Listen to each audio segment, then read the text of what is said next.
What is going on, guys? It is Colin here with your weekly update.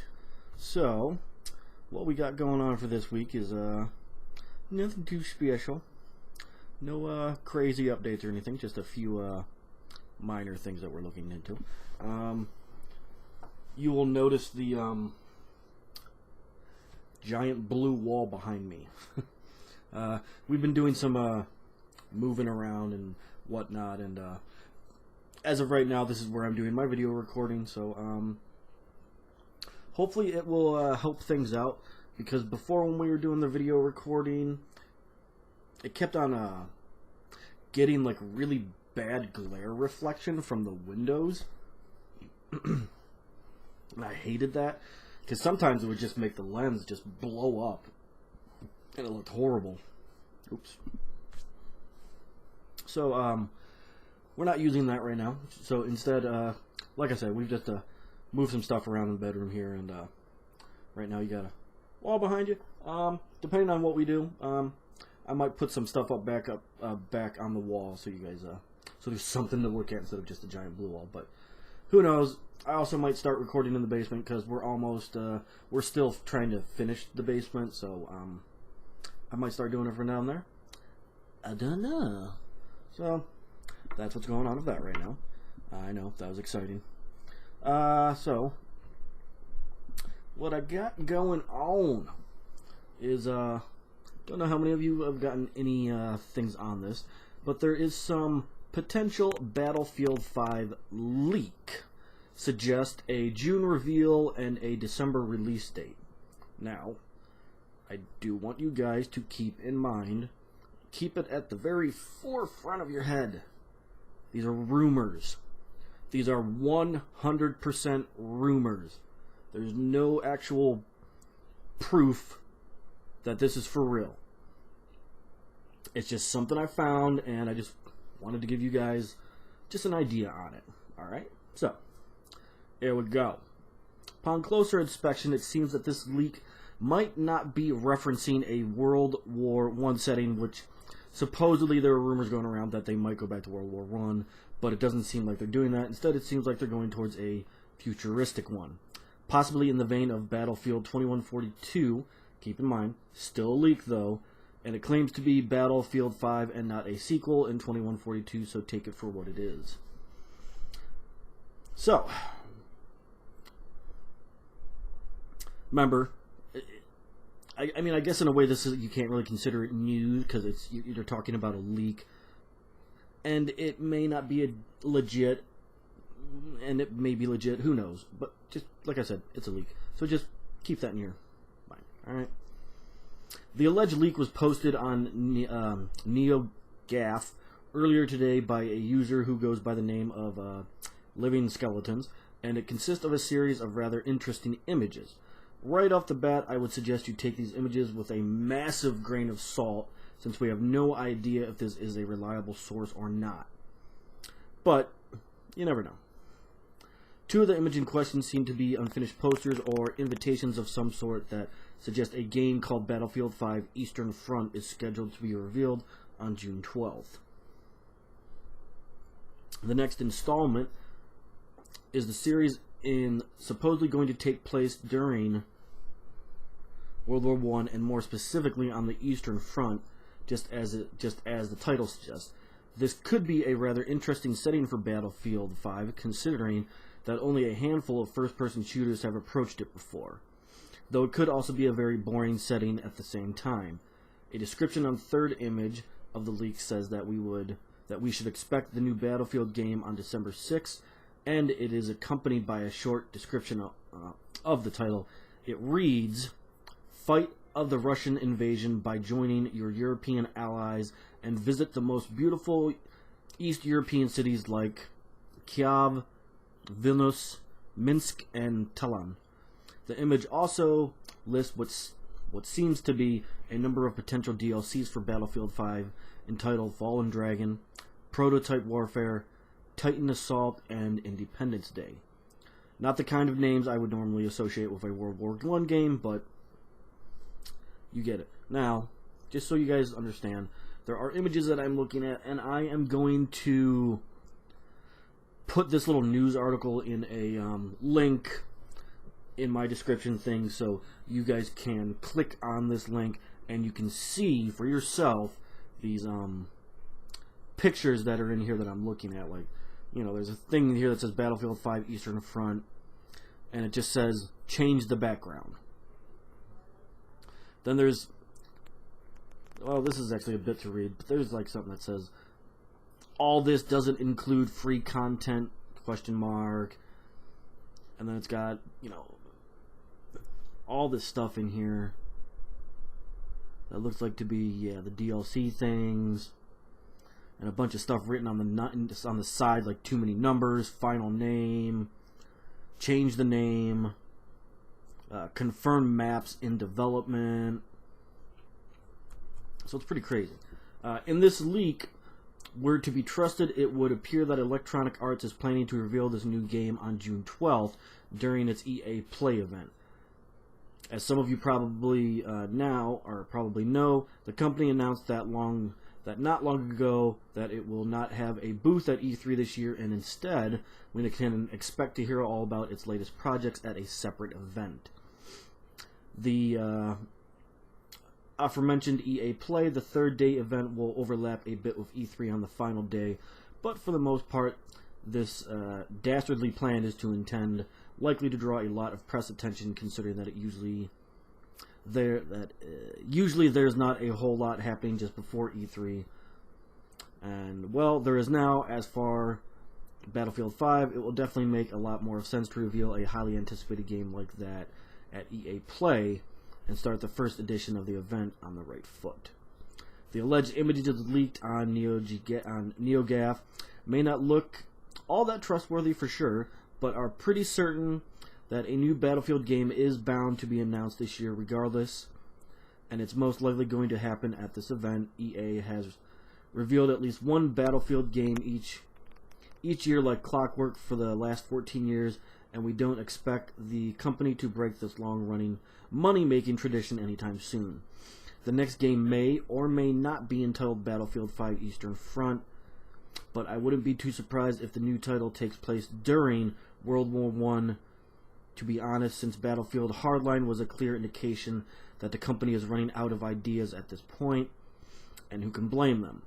Milking a franchise for more than a decade is bound to take its toll sooner or later. And again, take this leak with a grain of salt.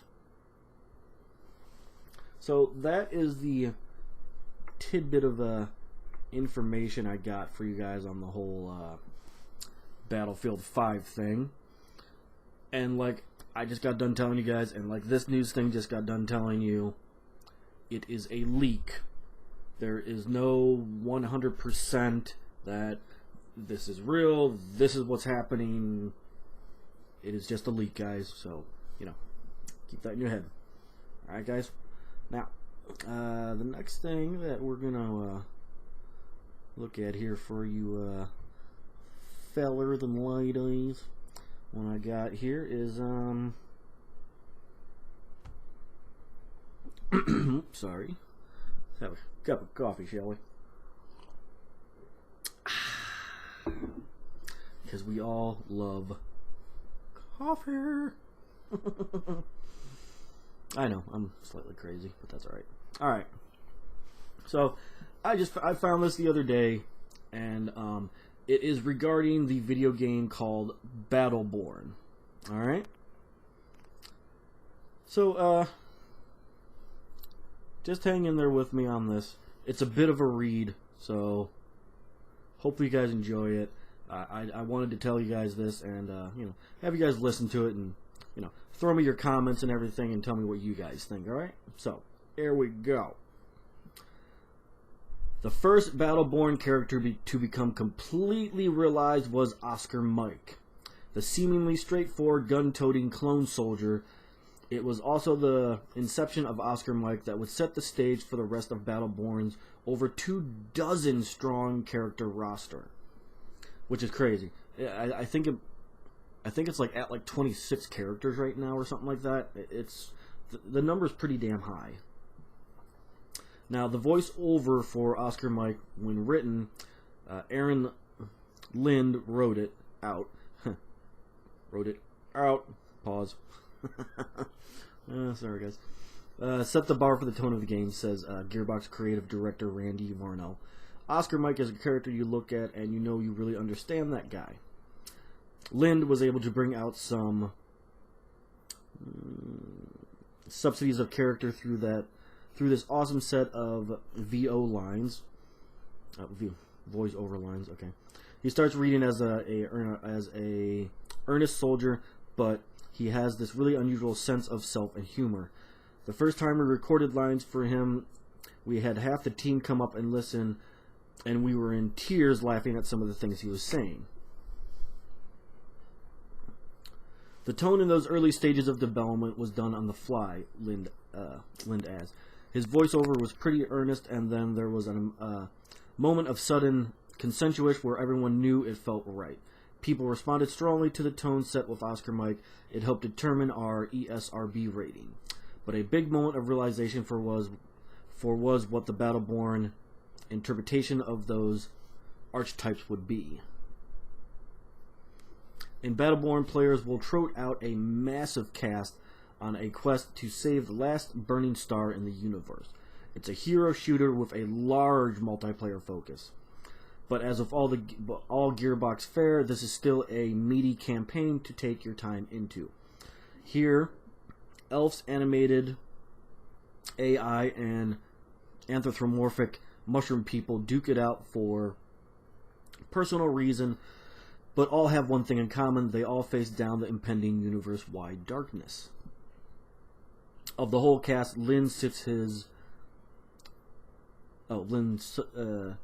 his favorite character as Isaac, a battle tank with holographic skull for a face, to prepare for writing Isaac and his comrades, as well as flesh out their struggle. Lynn spent the better part of a year reading literature about the inevitable heat death of the universe. Wow, that really just sounds fucked up, doesn't it? Heat death. In this, Lynn began to build what would eventually be the tonal identity of Battleborn, a Gearbox Y shooter with Gearbox Y humor and a witty undercurrent grounded in real science and the nature of utility. I'm a giant dork, Lind explains. One of the greatest challenges of the IP was how to reconcile the visual styles of the game with the utterly soul-crushing heavy consequences of the subject matter. I don't know any other game that starts with the universe teetering on the brink of eternal darkness. Damn. The stakes can't possibly be higher than they are, but the visual style seems to imply that no matter what the stakes are, these are people that see the highest stakes.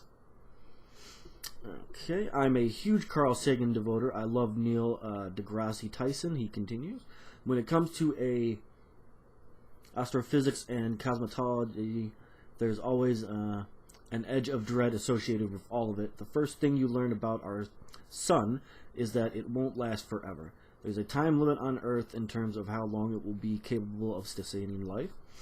It's so far removed from us in terms of time, we can scarcely imagine time beyond our own lifetimes. Let alone a billion years forward or a trillion years in the future, it's conceptuality difficult to grasp. What I think is fascinating and compelling about it is that it's a real deal thing that will befall our universe at some point.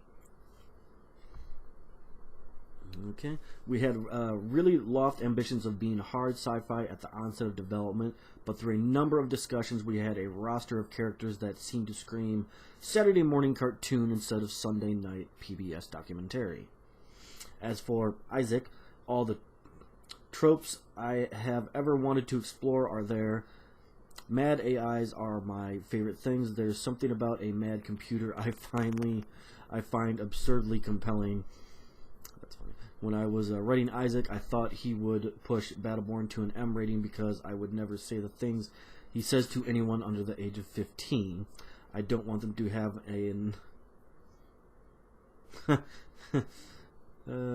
He doesn't want him to have a crisis before high school. That's funny. According to Vernell, Battleborn's story has been a long time coming. Years ago, before Lynn joined Gearbox at Borderlands 2, was just wrapping up development. Vernell sat down with studio head Randy Pitchford, art director Scott Kester, and a handful of other designers to sketch out something like a space opera, something that would be pure sci-fi. The team wanted an impressively large cast of characters, each with their own identity, background, and story. Initially, Gearbox wanted Battleborn to have more of a realistic look, but as Kester began sketching more and more colorful individuals, adding mushroom heads and gentleman robots and larger-than-life beefcake, the team fell in love with the look. So, like I said, guys, this is quite a bit to read, so I'm getting a little bit closer. Oh, man. Okay. Realizing the project was dead in the water without a real writer on staff, as Vernell says, the team brought in Lind, who spent the next 4 months locked in a room with a narrative team building Battleborn's universe and researching all the cosmological heat death. The team came away with a story about heroes fighting to save the last 5 stars still aflame, and decided that the best way to accommodate so many personalities was to create a TV show-like template for unraveling the tale. Something more akin to an episodic game than a full campaign.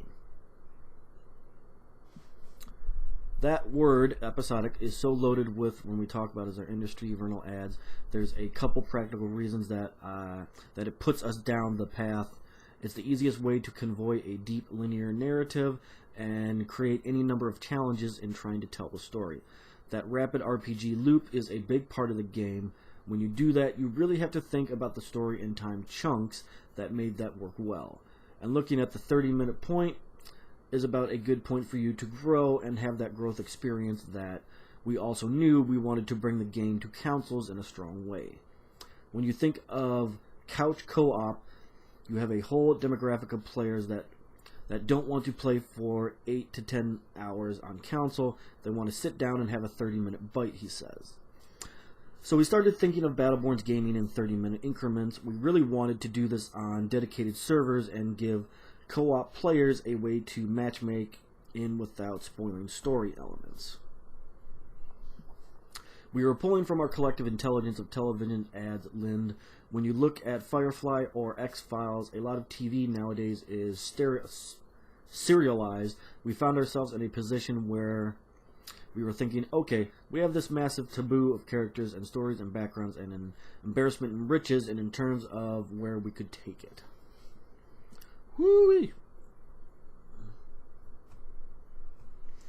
Okay, internally at Conception, Gearbox staffers referred to Battleborn's tone as Ender's Game meets board game Heroescape, two properties that leave very little room for humor or any kind of lightheartedness. The team wanted genuine moments of laugh-out-loud hilarity, something both Vernell and Lind think are a rarity in games, but they also don't want to lean too heavily on the kind of comedy used in Borderlands franchise. They wanted something different, something still funny and relatable, but its DNA rooted in serious science fiction. That was one of the easiest decisions we made. We had to throw in and say yes. The comedic aspects are working, so we have to reconcile this with the subject matter in a way that is meaningful from a world-building perspective. There's something about an episode of Mystery Science through 3000, Mystery Science Theory 3000, where the content displayed on screen is earnest and the stakes are real and there's a tension there, but the dialogue of the commentators cannot help but draw attention to the sheer lunacy of it. There's something absurd about the plight of these people. It's hard to approach that and not come away thinking, well, how could you possibly go on laboring under the weight of the kind of existential dread, and comedy is the way you reconcile that. On top of this, the writers hope that players understand that their cast is not a band of superheroes. They are not indestructible, and they certainly aren't perfect. They make mistakes and know it, and yet they soldier on. But through gallows humor on top of gallows humor, Gearbox hope players will still feel the gravities of the situation and identify with some of the characters' motivations for fighting on, as well as recognize their signature humor at work. And the Gearbox hallmark is humor, the willingness to pursue an idea and to incredible lengths. Lynn says, "We have an incredible team willing to do incredible things to see a joke through, even the smallest gag. If it catches fire among our team, we'll go to great lengths to see it happen in the game." Battleborn is layers upon layers upon layers of sometimes competing, sometimes elaborating influences. And that is the end of that. So, like I said, let me know what you guys think of that. I know that was one hell of a long ass read to go through. Need some more coffee. Really long read to go through, so I'm glad you guys hung in there. I know that definitely took up a huge chunk of our time, but I wanted to read it for you guys and let me know what you guys think about it. And for some reason I'm thinking I still had one other thing. Let me look here, because I could have sworn I still had one more thing to go through for you guys, but I'm not positive, just because of the Battleborn thing I knew was a big thing to go through. I knew it was going to take up a good chunk of our time here. So, come on. Well, if my computer would load fast enough, I could let you guys know I got something going here, but as of right now, it looks like it's being stupid. It's fighting with me. Stop fighting with me. Sorry guys, I'm trying here.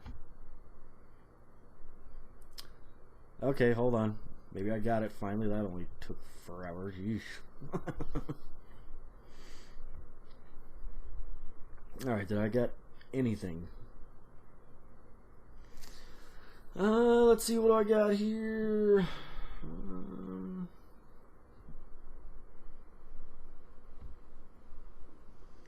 Sorry guys, hang in there with me. Hang in there.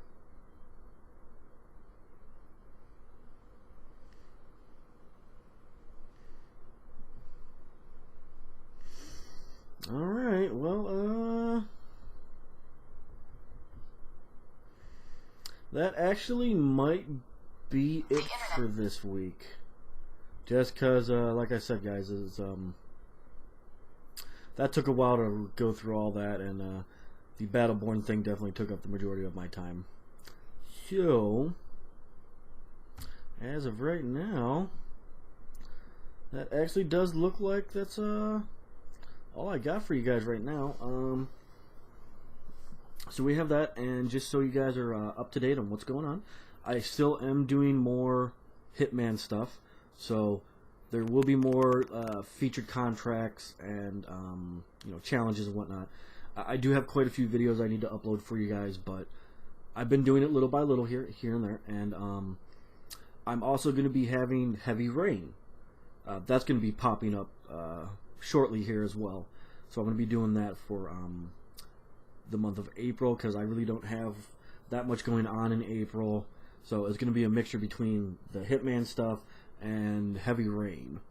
And there's one more game I'm waiting on to find out if it's even being released in April or not. They have not given us a release date, but it's called Dead Secret. And I talked to somebody that said it might be released sometime in April, but they could not give me a 100% yes on that. So, as of right now, it's just going to be more Hitman stuff for you guys, and it'll also start to be Heavy Rain as well. So, thank you for everyone that tunes into my channel and watches, and thank you for being fans of my gaming channel, Cowabunga Gaming. And I hope you guys continue to tune in and watch the show. Alright, guys?